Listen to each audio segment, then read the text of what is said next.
warahmatullahi wabarakatuh. Wilujeng wengi pamirsa tepang deui sareng abdi Malema Riza jeung Abi Rasid Sairi Irham. dina program Warta Sunda dinten ieu anu bade nepikeun rupa-rupa berita ti jero sareng luar negeri. Dina warta internasional wengi ieu aya hiji kajadian anu matak ngagenjlengkeun di Washington DC Amerika Serikat. Judul warta urang nyaeta Trump jeung sababaraha pajabat diduga jadi target utama dina kajadian penembakan. Ceuk Jaksa Agung AS.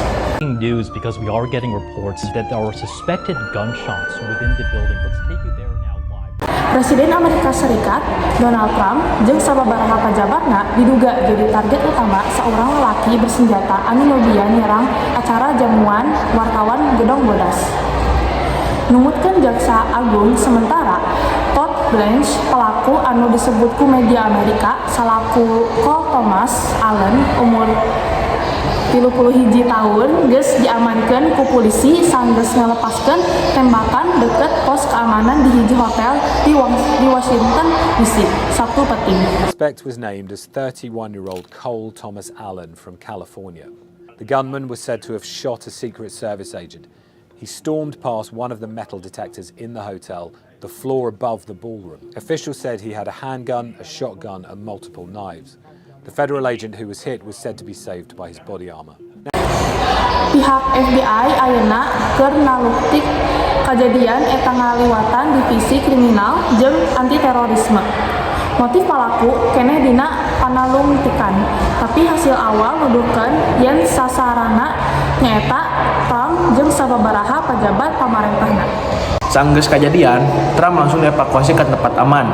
Dina konferensi pers, anjeunna nyarios yen profesi wartawan mangrupa salah sahiji pagawean anu bahaya. Dina pernyataan resmi Minggu, Gedung Bodas nyebut Trump tetap tenang jeung henteu sieun sanggeus salamet tinu anu disebut pengusaha pembunuhan. Sementara eta, Presiden Asosiasi Wartawan Gedung Bodas, Wei Jiajiang, nyebut kajadian eta minangka peristiwa anu matak pikasieun. Anjeunna oge ngahaturkeun nuhun ka Dinas Rahasia Amerika Serikat anu geus ngajaga ribuan tamu dina acara eta. Jika ayeuna pihak FBI masih keneh ngalaksanakeun panalungtikan pikeun ngungkap motif jeung tujuan pelaku dina kajadian eta. Kajadian ieu jadi perhatian masyarakat internasional sabab ngalibatkeun keamanan presiden jeung pejabat pemerintah Amerika Serikat.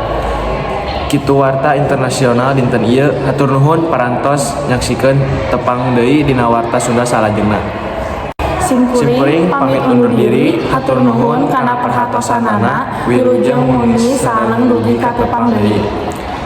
Wassalamualaikum warahmatullahi wabarakatuh.